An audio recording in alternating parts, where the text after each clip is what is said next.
Om Namo Bhagavate Vasudevaya. Om Namo Bhagavate Vasudevaya. Om Namo Bhagavate Vasudevaya.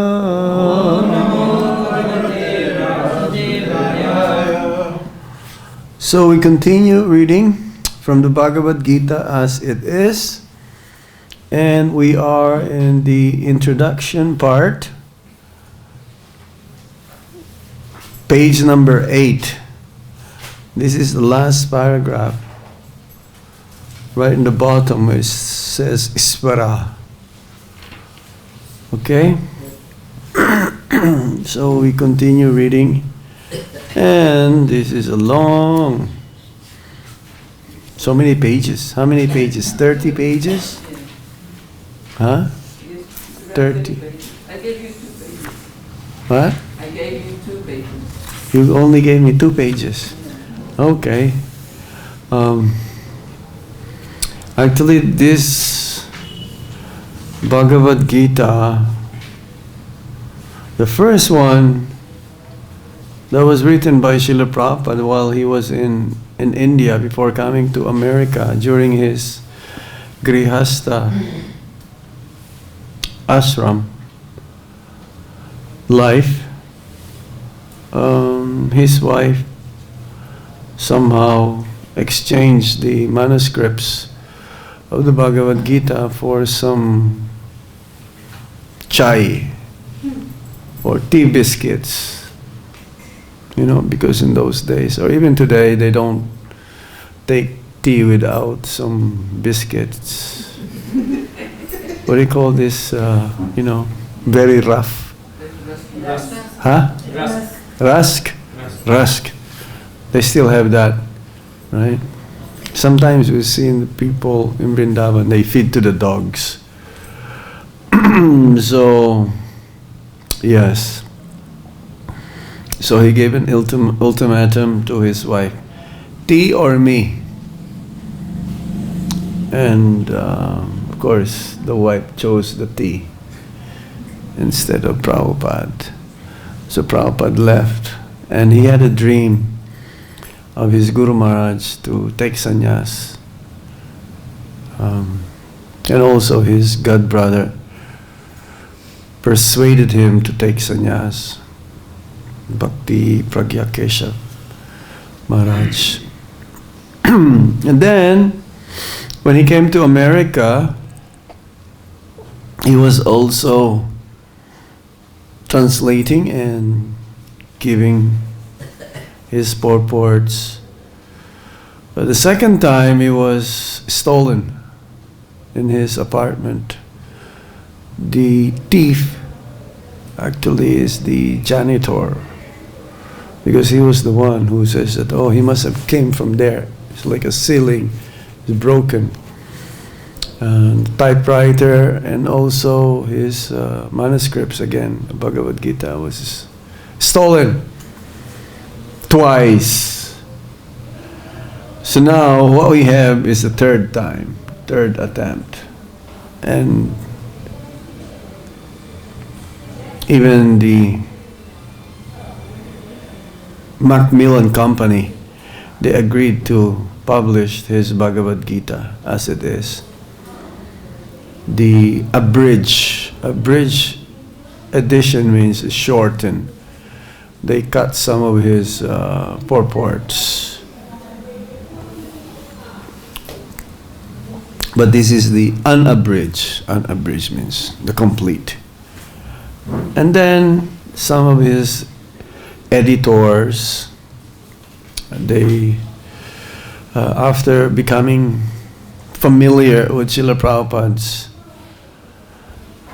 teachings, so one time he asked Prabhupada, one of his editors, what are you doing with my books? Then he mentions like, we're trying to put it in such a way to the closest as how you would intend it to be. Because sometimes when he was dictating this or the dictaphone. He was using a dictaphone. They're not so familiar with the philosophy, and therefore they misheard or misunderstood some of this Sanskrit, and therefore we have this edition now, and hopefully they will not change anymore in the future. So page number 8, where it started, Isvara, right in the bottom. If you are with me, Yeah. okay. Isvara, the Supreme Lord, Jiva, the living entity, Prakriti, nature, Kala, eternal time, and Karma, activity, are all explained in the Bhagavad-Gita. Out of these 5, the Lord, the living entities, material nature, and time are eternal. The manifestation of Prakriti may be temporary, but it is not false. Some philosophers say that the manifestation of material nature is false. But according to the philosophy of Bhagavad-Gita, or according to the philosophy of the Vaishnavas, this is not so.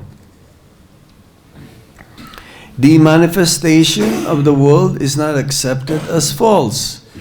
It is accepted as real, but temporary. It is likened unto a cloud which moves across the sky, or the coming of the rainy season, which nourishes grains. As soon as the rainy season is over, and as soon as the cloud goes away, all the crops which were nourished by the rain dry up. Similarly, this material manifestation takes place at a certain interval, stays for a while, and then disappears. Such are the workings of Prakriti. But this cycle is working eternally.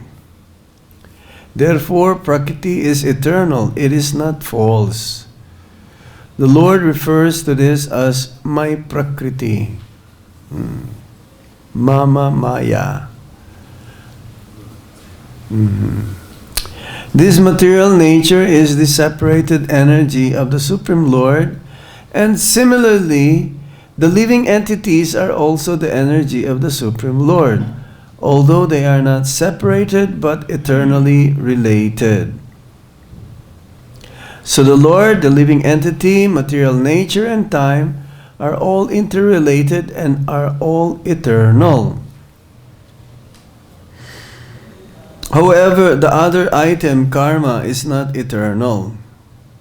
The effects of karma may be very old indeed. We are suffering or enjoying the results of our activities from time immemorial, but we can change the results of our karma or our activity, and this change depends on the perfection of our knowledge. We are engaged in various activities, undoubtedly. We do not know what sort of activities we should adopt to gain relief from the actions and reactions of all these activities. But this is also explained in the Bhagavad-Gita.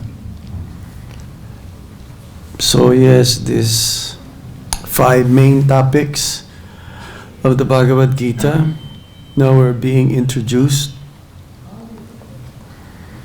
And specifically here says that karma is not eternal. Out of the 5 major topics, Isvara, Jiva, Kala, Prakriti, and Karma.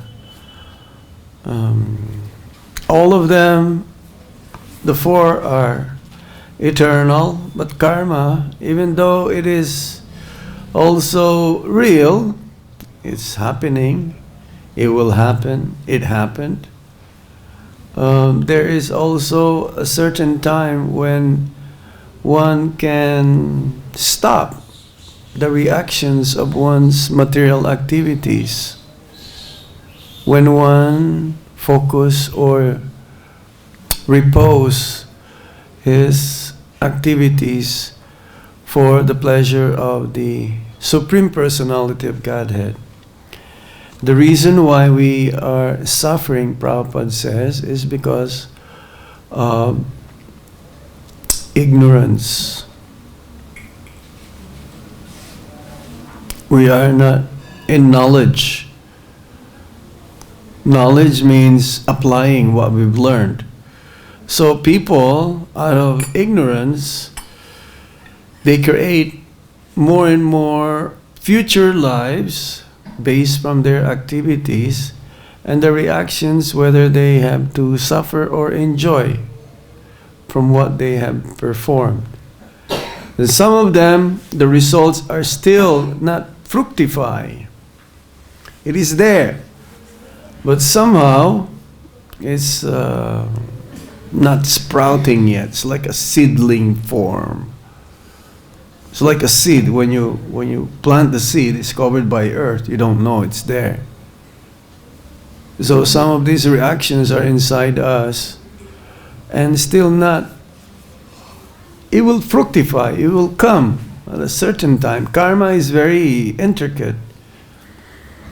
We don't know when are we going to get the result of our actions for fruitive desires to enjoy the material energy. Some reactions come very fast. Some reactions take some time. And that seedlings also will produce more. It's like a seed. You will grow. Then you will have stem and branches and leaves, and then you'll have fruits. And somehow this can be mitigated. It can be stopped with the process of execution of devotional service. So everything is interrelated here. Isvara, the Supreme Lord, He's the creator of everyone. The jivas, fragmental parts and parcels of the Supreme Lord. Minute living beings. They are the maintained, they are the enjoyed, and Krishna is the creator and He is the supreme enjoyer. Jivas can also enjoy only when they please the Supreme Personality of Godhead, so it's related. Without pleasing the Supreme Lord, the jiva cannot enjoy or cannot be happy. Isvara is eternal. Similarly, the creation, jiva, and the prakriti, nature. This is the field of our activities, this prakriti, where we are right now. This is where we perform our activities based from that desire. It's like the other day when Sarvabhauma Prabhu was giving the class. This material world, this prakriti is not false. It is real also, but it is temporary. And also temporary at the same time, it is also eternal. Because there's a certain time and there is a dissolution. Partial dissolution. It's like when Lord Brahma will sleep at night. He'll be in yoga nidra, then everything will be suspended. And then when he wakes up, everything comes into being again. Momentarily for him. Yes, 12 hours day and 12 hours night.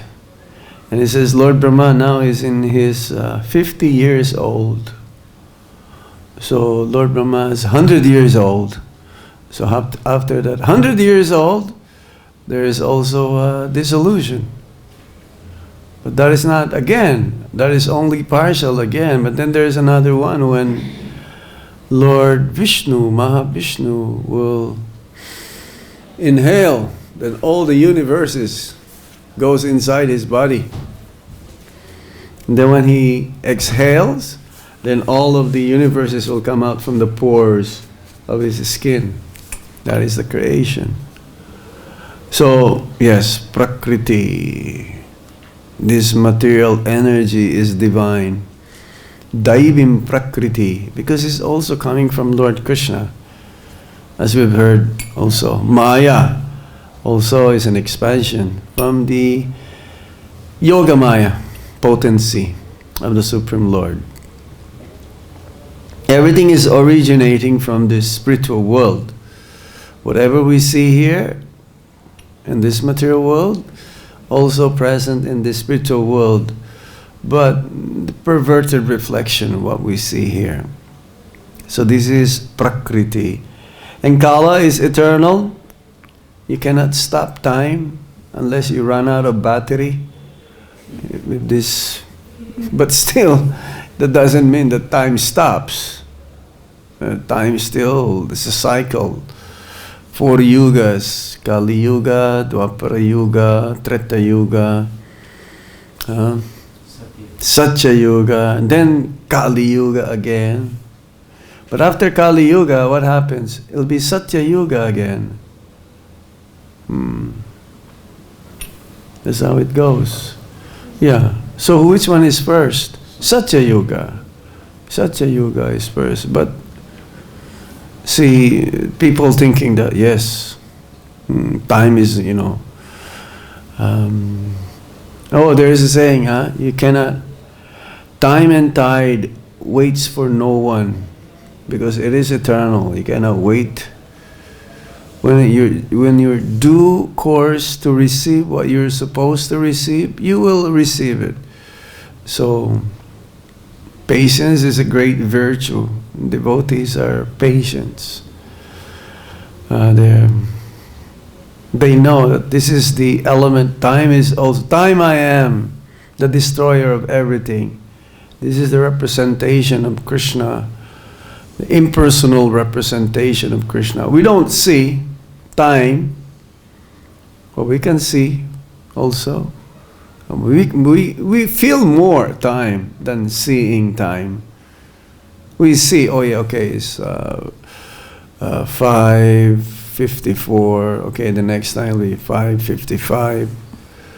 But still, time is practically like invisible. But we're all searching for more time. We don't have time. Sometimes, when you go distribute books, I don't have time. No time for spiritual things, but a lot of time for material activities. So time is also eternal. No one can stop time. All of those, Isvara, Jiva, Prakriti, and Kala, but Karma is also creation of the Supreme Lord, part of that being in the material world. In the spiritual world, there is no karma, but there is also what you call Krishna karma. What is Krishna karma? Krishna karma means you perform activities. This is what you call pious activities. Srila Prabhupada would use pious activities in 2 ways. One is, pious activities means performing some welfare activities, like building hospitals, or feeding the poor, or giving shelter to the homeless. But this is not the real pious activities, because the utmost, it says that if one performs 100 lifetimes of pious activities, then one can also attain the position of Lord Brahma. But then again, it says that the cowherd boys, they also have accumulated lifetimes, many lifetimes of pious activities, punya, krita punya punja. But those pious activities means real, as Prabhupada translated from the Nectar of Devotion,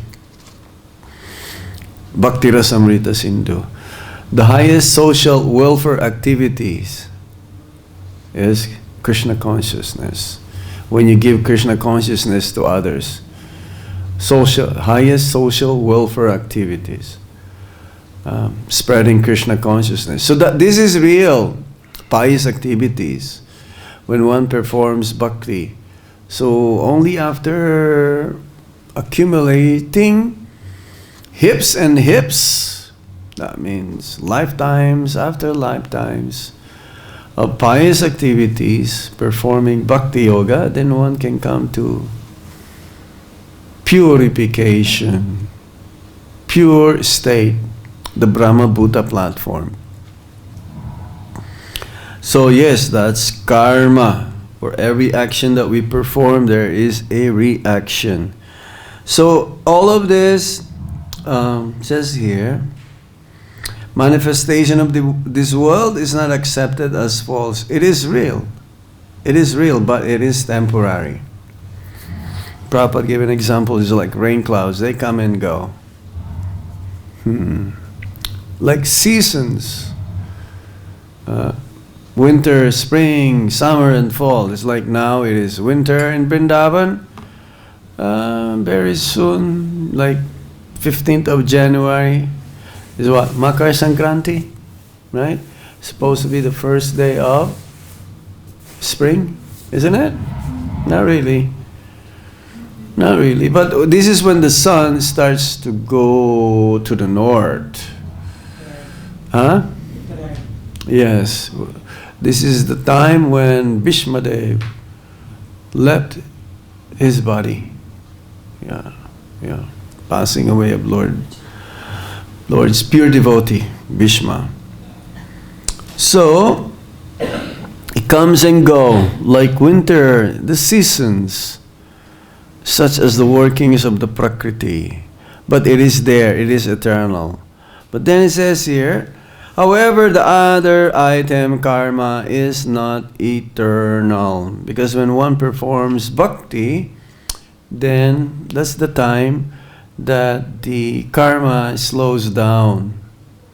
And ultimately, it'll be burnt into the root. Of course, bhakti also can be executed in the mode of ignorance, or in the mode of passion, in the mode of goodness. But we want Suddha Bhakti, pure devotional service. Then it will ultimately stop the reactions of one's karma.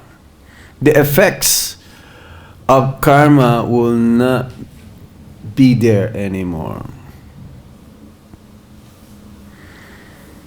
It says, we suffer due to performance of sinful activities, and sinful activities are being performed due to ignorance. So we have to clear our ignorance by sharpening our knowledge, our intelligence, and applying the teachings of the Bhagavad-Gita. So karma ultimately will be stopped. The position of Isvara, the Supreme Lord, is that of supreme consciousness. In the early days, Prabhupada's giving a class, dovetailing our consciousness to the supreme consciousness. We are individual souls, we are unique. We have this consciousness, which is the sign of the soul. Consciousness means you are identification. Again, it's ego. It is connected, the ego to the consciousness. If you think of somebody else, imitating somebody else, then your consciousness will be on just that kind of personality. But if you understand that you are not the body, you're a spirit soul, you're a servant of the Supreme Lord, so your identity as being a servant, then your consciousness will be always with Krishna, always trying to serve Him. The jivas, or the living entities, being parts and parcels of the Supreme Lord, are also conscious. Both the living entity and material nature are explained as Prakriti, the energy of the Supreme Lord. But one of the two, the Jiva, is conscious. So both are Prakriti, means energy. One is superior and one is inferior. The Jiva is superior to the material energy because we are conscious. And this material energy, our body is made of material energy. Bhumir apo nalo bayo kamano budir evacha ahankara itiyo bina prakriti astida. This table, this is also made of those. But the difference is that the coverings of the material energy is that the soul is being covered. There is a living entity, Jiva, within this material body, being encaged, being trapped. As we were listening to the class, Srila Prabhupada also, that the living entity is Sarvagata. Sarvagata means he can go anywhere he wish, but he cannot do it. Why? Because he is encaged. Unlike the yogis, some of the yogis who have perfected their performance of yogic feats, that they can choose any planets they wish to go. They can choose also any time they wish to go. But who can do that nowadays? It's like there was a yogi who they tested him. They put him inside a closed room and they said, we want this anar, pomegranate, in Afghanistan. So they put him inside, but somehow or other, when they opened the door, the honor is there, the pomegranate from Afghanistan. He was able to, I don't know how it was done, some mystic power, yogic power. He was able to go there and then come back. And so, but right now we are engaged, and seemingly we are under the grips of this material energy, this Maya, Mahamaya, because we are not able to distinguish between the body and the soul. We still identify with the body as the self.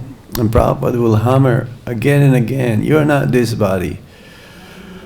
Practically in every lecture that he will give, you're not this body. How many times do we have to learn this thing?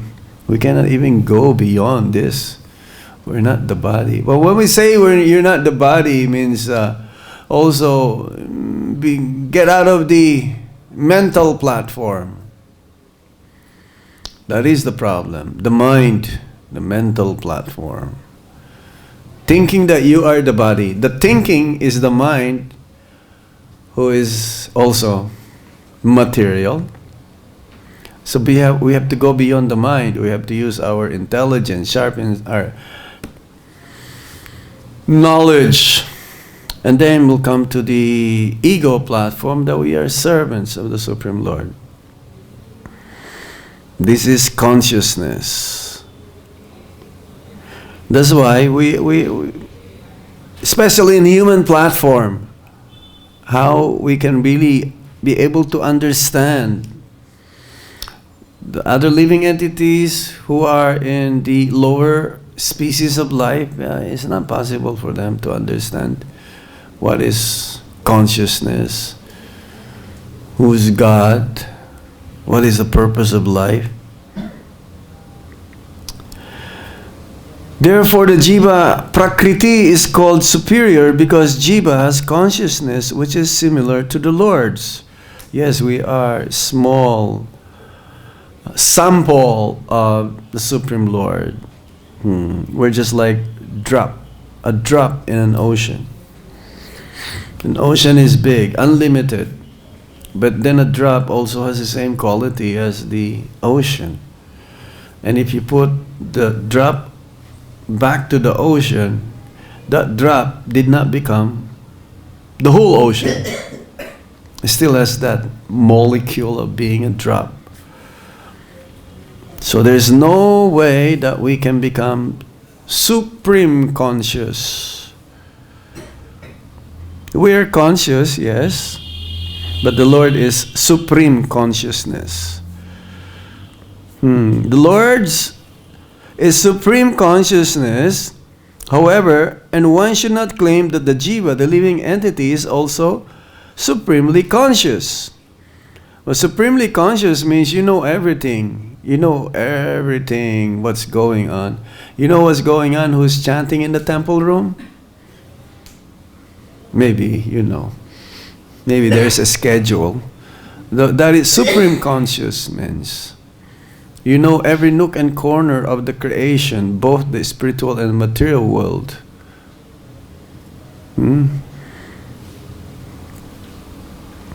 The spiritual master is supposed to be also very supremely conscious, but not in the same level. It's like, it says that Guru is supposed to be all-knowing also,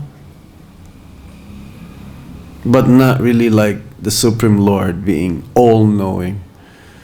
So one reporter asked Prabhupada, is it true that the spiritual master knows everything? Yes. So how many windows there are in the Empire State Building? So in those days, the Empire State Building is the tallest building in the world. But no, that's not what it means, Prabhupada says.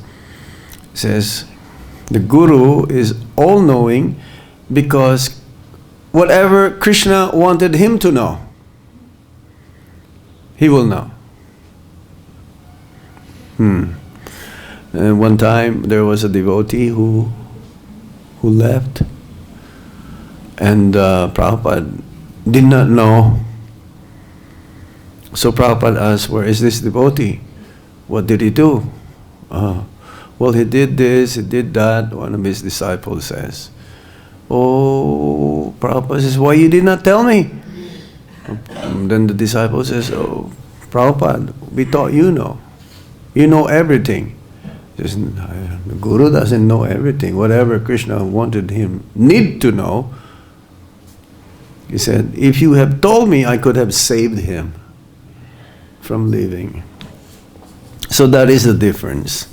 So Krishna knows past, present, and future. He is supreme conscious as the Paramatma within everyone's heart. He knows past, present, and future.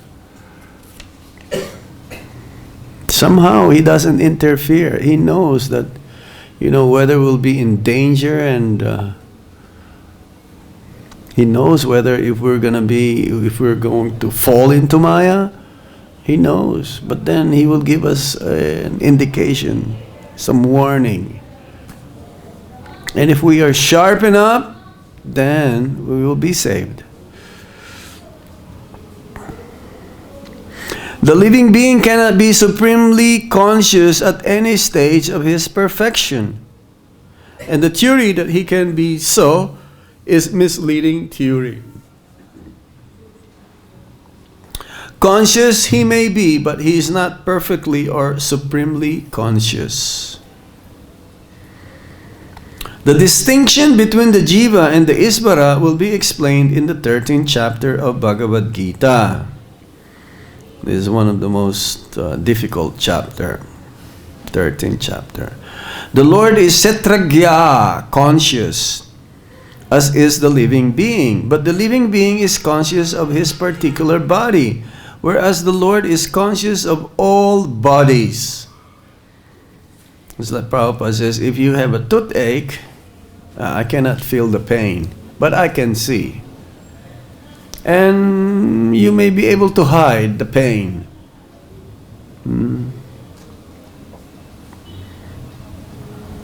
So, but the Lord knows that you're having a toothache. He knows everyone's feelings. Prabhupada is like that also. Pure devotee, somehow, they have this, seemingly that they also all-knowing, up to a certain extent.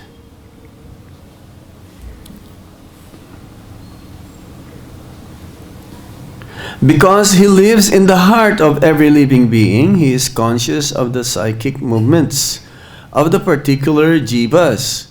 We should not forget this. It is also explained that the Paramatma, the Supreme Personality of Godhead, is living in everyone's heart as Isvara, as the controller, and that he is giving directions for the living entity to act as he desires.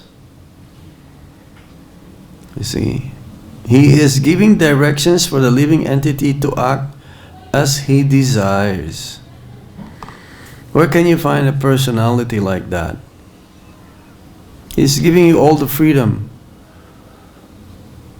to do as you desire. But then we desire different things contrary to his desires.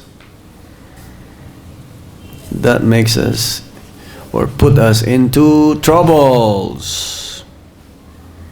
The living entity forgets what to do. This is the difference between Krishna and us also. Because Krishna's body is eternal, doesn't change, remains as it is, and because our body changes from time to time, then therefore we become forgetful. We cannot even remember things that we've done a few weeks ago. First of all, he makes a determination to act in a certain way, and then he is entangled in the actions and reactions of his own karma. Yeah, just like a dog coming to your kitchen and trying to eat your prasadam. And then the dog, of course, other dogs are trained up. Most of them, they are not. So they will come, and then you will have a stick. Show the stick.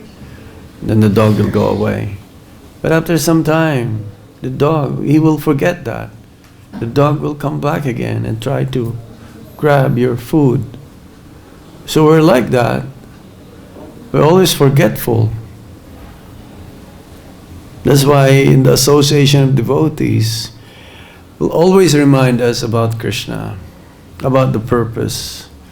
Being alone is very difficult. Very difficult. Of course, the pure devotee is never alone. He's always with Krishna. But for the conditioned soul, being alone means it is only that person and his mind. Again. He becomes entangled in the actions and reactions of his own karma. After giving up one type of body, he enters another type of body, as we take off and put on clothes. As the soul thus migrates, he suffers the actions and reactions of his past activities. That's why people say, oh, what's happening? Why is this happening to me? I didn't do anything wrong. I am being very good as much as I can. I never thought of anything or recollect anything that I've done in the past, which is like contrary to the principles of Dharma. Why am I suffering? That's why there is this article. Why do bad things happen to good people? Because they can't remember. Changing from different forms of species of life, birth after birth. How can we remember that?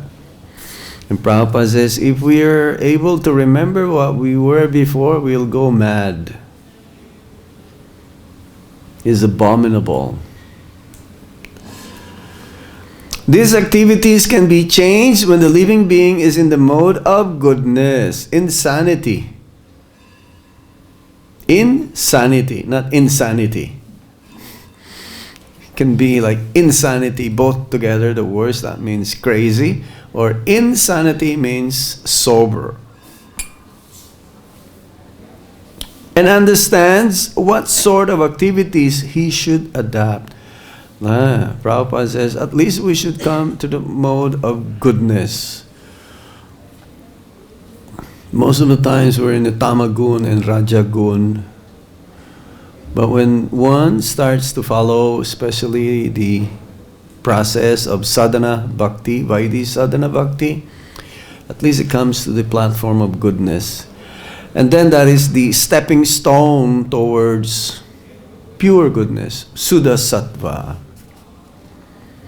If he does so, then all the actions and reactions of his past activities can be changed. Consequently, karma is not eternal. Therefore, we stated that of the 5 elements, Isvara, Jiva, Prakriti, time, and karma, 4 are eternal, whereas karma is not eternal. This is where we stop. Hare Krishna. Is there any other points or comments? Very interesting. There is this. You should hear this. Prabhupada's giving this lecture. Actually, this introduction of the Bhagavad-Gita. You have this Prabhupada box, huh? It is there. Introduction to Bhagavad-Gita. How many times I've read this or heard this, Prabhupada? We should hear this practically every day. So he speaks it? Oh yeah, exactly the same. You don't have this box? I don't. It's available. I can give you. If you have this. You know, Pen drive. not pen drive. Pen drive also. We can put it there for you. Memory card. You can put it in your cell phone, or you can buy this from the Amazon.in. You know, this small box also. Like you can put that, and it's like my constant companion. It's like, you know, that's it. You should have this. All of Prabhupada's lectures, conversations, interviews, bhajans, kirtans, over 2,000 different lectures and so on. But this is, even if you hear this every day, you will not grow old with this. It's amazing. Any other points in this? Yes, sir. You mentioned in the class that bhakti in mode of ignorance, passion, And goodness. I would like to just a little bit more. Okay. Well, one may do bhakti in the mode. He thinks that he's doing bhakti, but bhakti is pure. That means when Prabhupada says bhakti or devotional service, that means pure. So, let's say you're a pujari and you're supposed to go to the altar and it's getting late and you did not take a bath, but you have to do the artik. No one is there to do the artik, but you are the one who's supposed to do the artik. And you went to the bathroom and you did not have time to take a shower. And it's 6 o'clock, arti time, or 6:30, go to artik time. You put on tilak, change new clothes, but you did not take a bath. So what's that mean? That's a mode of ignorance, isn't it? Or the mode of passion means haphazardly. You know, you want to quickly do what needs to be done, but then many mistakes are happening at the same time. Or you may commit some aparad towards others while executing your so-called offerings to the Lord. Then that is also not proper. Yeah. You may be, you know, like, hey, I'm doing really nice service, but then I criticize many devotees. So is that acceptable? No. It is very rare to execute pure devotional service. We have to learn from so many mistakes that we have done from the past. Only if we don't commit them again, and then we'll just make advancement. That's why we need guidance. We need directions from higher authorities, from the scriptures, from the Bhagavad-Gita, Srimad Bhagavatam, and specifically spiritual master. Now, the spiritual master is not there all the time. The one who gives you diksha. So there are these Siksha gurus instructing spiritual master who will like, hey Prabhuji, I'm sorry, what you're doing is not proper. This is how you do it. They want you to make advancement. We should search for those kind of personalities, not just chastising you out of false ego, but correcting you to help you to make advancement. That still they are rare, because most of the times we're just being selfish. We're just like, hey, thinking for myself, for alone, for my benefit. No, advanced devotees, they think for the benefit of others. We should search for those personalities, and they're very rare, but you will find them. They're available also. Not just like no. Others are like that. They just want to show, hey, I know better than you. This is what you do. Hey. No, he says, there's a certain way how to do it. Prabhuji, I think you are doing a mistake. This is how you should do it. Something like that. Right? Yes. Anything else? Ek minute. Yes, sir. You. Maharaj, when we discussed about the time. When we discuss about the time. You said time is the impersonal representation. Yes. Time I am. Krishna says, the destroyer of everything. Kalosmi. It's like when the atomic bomb was released in Hiroshima, Nagasaki. Oppenheimer, he was the inventor of this atomic bomb. And when he saw this mushroom like clouds like rising up in the sky, he quoted this Bhagavad-Gita because he reads you see, Bhagavad-Gita is not for the Hindus only. It's a universal knowledge. So when he saw that, he says, time I am the destroyer of everything. My hair is standing on end. Yeah, it was in the history. He quoted that. So time is here. We don't see, but we're running after time. Oh, we're running out of time. We're running after the time, and we don't have time. No more time. Especially when you get old. Time is almost over, they will say, right? But it's not over. That means the body will soon be separated from the soul.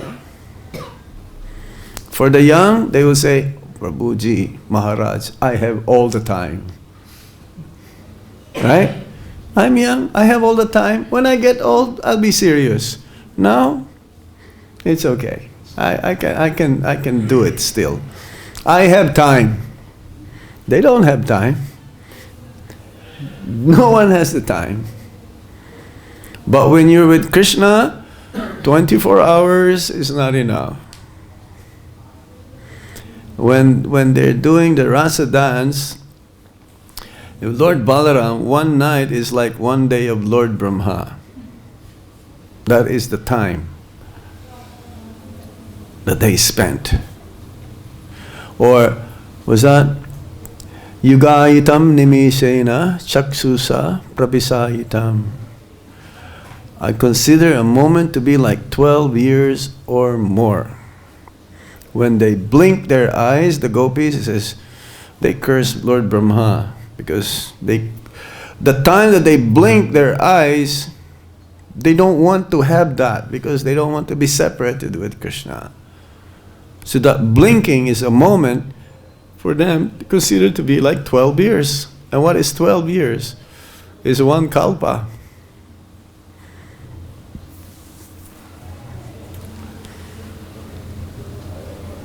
You have time? You don't have time? Oh, we have all the time. It's like Parikshit Maharaj, he, for 7 days, never get tired, hearing Harikatha. He knew he doesn't have any more time left, so he wanted to spend. What is the duty of a person who is about to die? That is his main question.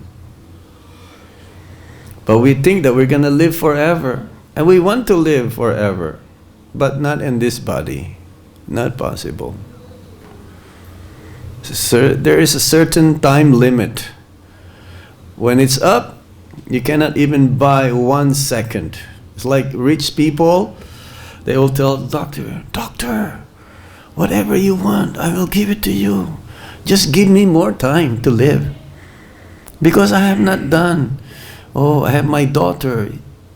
I still have to get her married. Oh, I have my son. He still have to finish his being a doctor. Give me, 2-3 more years to live. I'll give you. Doctor, what can he do? He cannot give even 1 second more. Or one breath, inhaling or exhaling. No.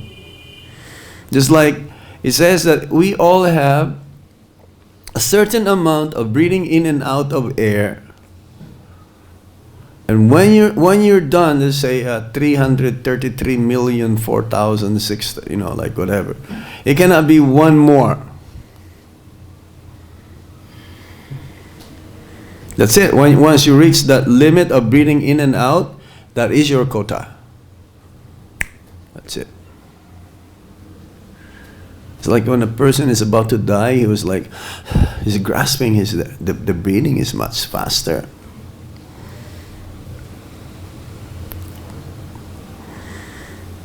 Time. A lot of music, songs also were recorded and entitled Time. You heard? Yes. No? Pink Floyd? You never heard Time? That there's a lot of machines, like all of this. But they don't know what is time. They don't know. No, only devotees know what is time. Right? What time is it? 6:50. So you know what is time. 6:15. You know Krishna. You know time, you know Krishna.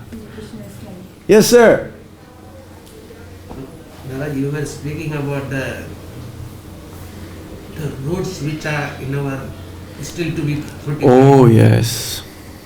So we do. There is some seedling form still there that is still yet to fructify, still yet to come.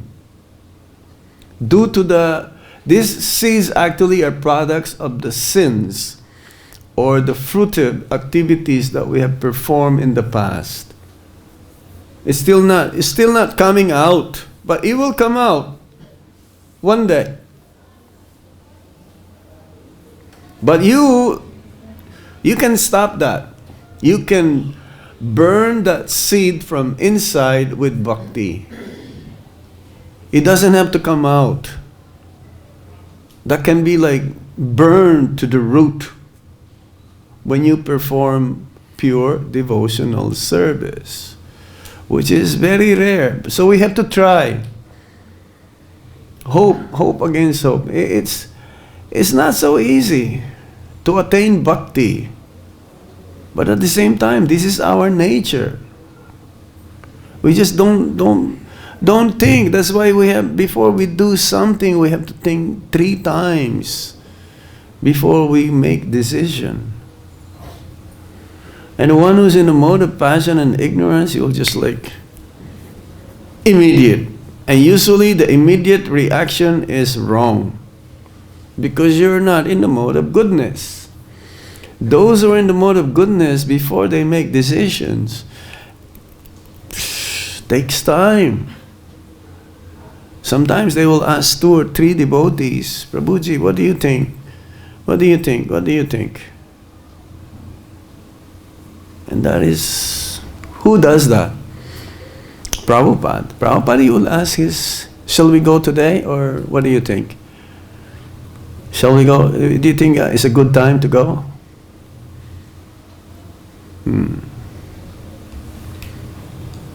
Yeah. But no, I know everything. No, this is false ego. A pure devotee, he knows, but still to confirm, and the Paramatma dictates from within, the pure devotee, he will still try to confirm because Krishna speaks through his devotees. Not just through his devotees, even to in 11th canto, there are different gurus. There are different spiritual masters. We should learn from that. Anything else? Can I ask one more question? Yes. Regarding this answer you replied to Kankajan Prabhu. Yes? If devotion service nullified the reactions, why my Guru Maharaj suffering? Huh? Why my Guru Maharaj suffering? You don't know. He's not suffering. They're beyond that. Externally, you don't see the soul. You are not seeing the soul. You are seeing externally. That is the problem. The essence is the beauty of the person is not the external. You have a nice makeup or a nice haircut or a beautiful sari or a nice dhoti. No. It's the kindness, the beauty, the compassion, the kindness, the magnanimity of the soul inside. That is more important.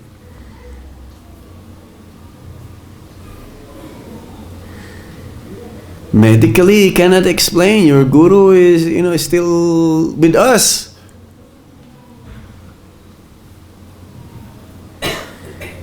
We've seen some of our spiritual masters, they're really getting old, they're slowing down, they're not able to even speak properly, continuously, so eloquently, so fluently.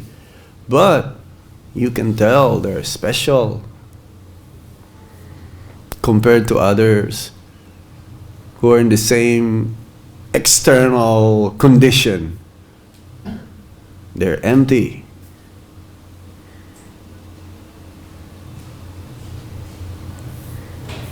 Okay? The beauty of the person is the soul inside. That is most important. So that's why we have to see that, not look externally. Okay? Yes? One question.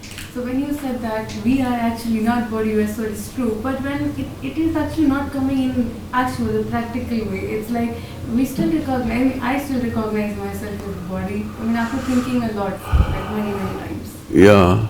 Like many times. Of course. When it comes. But we have to act in the soul proper. We have to act in the soul proper. That means all our activities should be dovetailed only to please Hari, Guru and Vaishnavas. If we focus more of ourselves for my enjoyment, then you suffer. It's natural to think, oh yes, I am such and such. I came from Philippines. Then I went to Canada. But then, you have to understand the consequence. What's going on. Where am I right now? What am I doing here? What am I speaking to? Whom do I I should value everyone so that I'll be able to contribute to them, to their spiritual progress. This should be your identity. You think, yes, okay, I'm a woman, I'm a man, fine. I'm old, I'm young, fine. But then what is your consciousness? That is more important. Because you cannot separate the body and the soul right now. So it's okay to think, I'm wearing a blue sari today, tomorrow I will wear yellow, and the next day I will wear red. But what is your activities? What is your consciousness? That is more important. Okay? If you think, oh, okay, I'm not this body, I'm not going to eat anymore. I'm not going to take bath anymore because I'm not this body anyway, right? Why do I have to take a bath? I'm not this body, I'm spirit soul. But some personalities are like that. But they are transcendental. Who is that? Like Jada Bharat. They are very exalted personalities.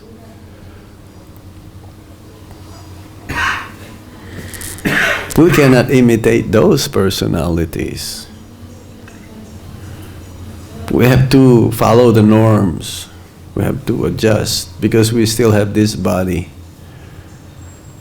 But go beyond. The action should be not in the bodily concept. The action should be in the soul proper of being a devotee of Lord Krishna. That is more important. Okay, thank you very much. Srila Prabhupada ki.